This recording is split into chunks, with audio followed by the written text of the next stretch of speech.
sister w'omutuma butume mulamu yogera n'isaamu nze ndi lubuto. Omukazi tandiramu era message ni went out screenshot dire ku blue tick. Demukoba. N'abaduuza abanvuma byona nabimusindikira.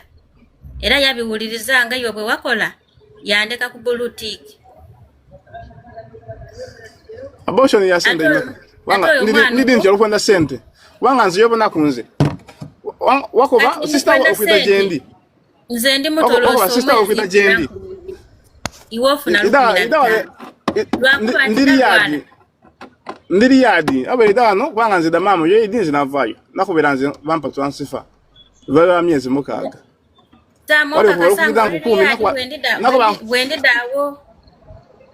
Tusobola okuira ku live ya Mr. America nga tuli walala. Ade walala zikoza kuba ni walala. Ayeche chalu buto chendi kwenda. Ira yendi kubuza nze nabye ndikola. Senda imeka abortion. Bali kuandikira mu comment section babo ba mama biyumba bali wandika 1.5 nga kuzira bwidanda. Divide by 2. Yes. Garlic finish. Garlic today. Finish. I give you Mr. Sam. Yes. Yes. How many pieces I give you? Pieces? 1 kilo. 1 kilo garlic, 1 day finish. Antikati, the problem. They cook with many food. Many types of food. They cook with many types of food. Understand? Okay. Mr. America. 2.5. Sebo. Wanji sebo. Okay, kale. Basa unenye wabachaje kumideko na kwa nyongero mpavu zako. Sebo, obado mpita sebo.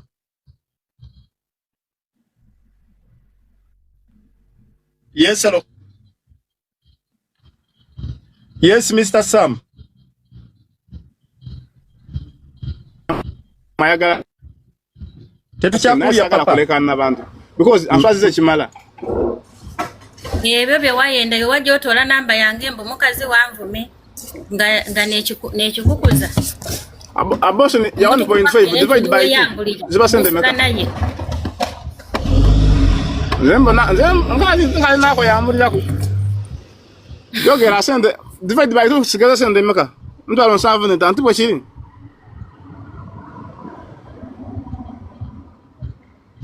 Ego mwana gwego babuza. Joli oba toliyo. Sebo wona. Njagala kuvaawo naye kati mugenda kubera kano. Era mu complaining era musajja pose bichi ezempisa ze. Gano obwidanda bikuliku 2.5 for what? Kati obwidanda binja butola we numba nsula muyange. Enumba buli wichingi sasula bibiri.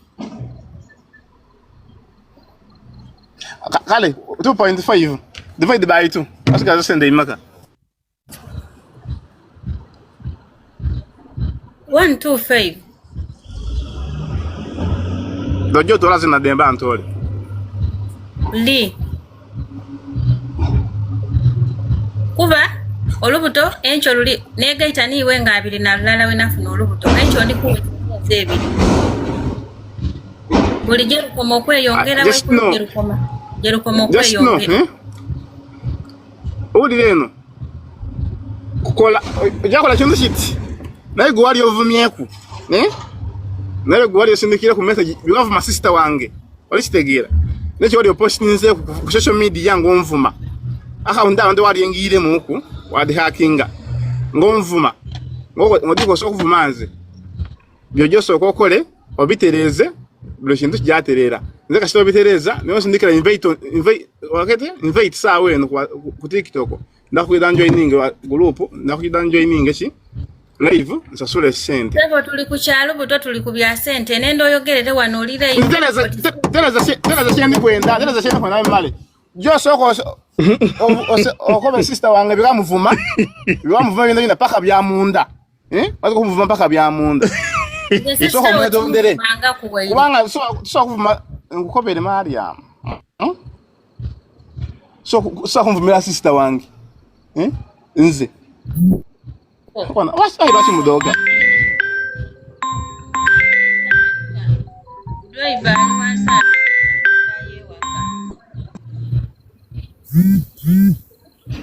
Kati Mr. America. wasebo Sam.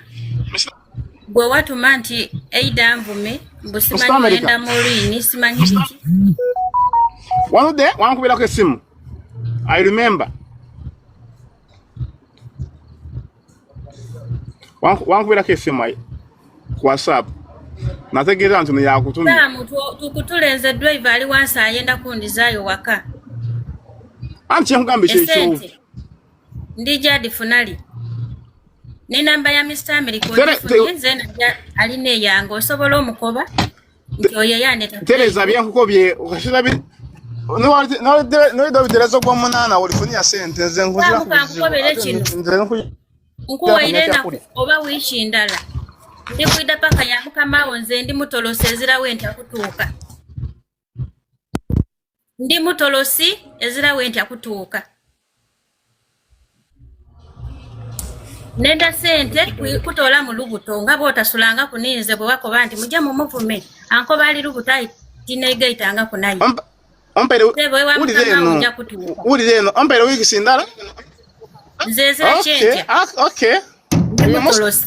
Okay. You must welcome.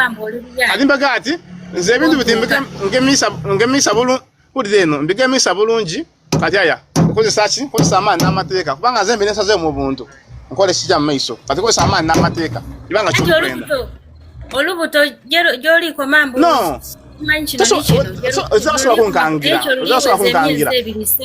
Cyankobye nti kati ebintu mbemeke mbulungi otereze ebintu oje wetondere sister wange otore evide de bakola ngonvuma buli kintu odemye okukozachi butikosa byamateeka n'amani.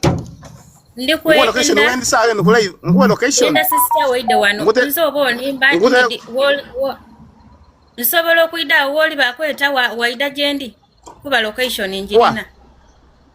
Ewe imejja nkobi location joli nothing yenna ayi nsobola kwa location sign wendi onkobi oti weira liyadi ndide sawa dino Mr. America kali ku live kuba wano wendi dakika 10 mba nkutuseeko andi kwa location yendi kuba ati abana Uganda bazirawo ida sawa wenu ida gema motoka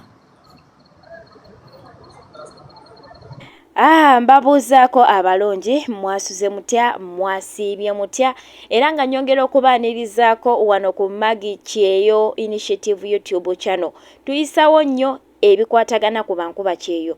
Olwaliro tutandise ne mwana muwala Kadaama omutolosi yafuna olubuto era bw'amala okufuna olubuto munnange bagamba nti omala kwekoona n'ojjukira okubuuka.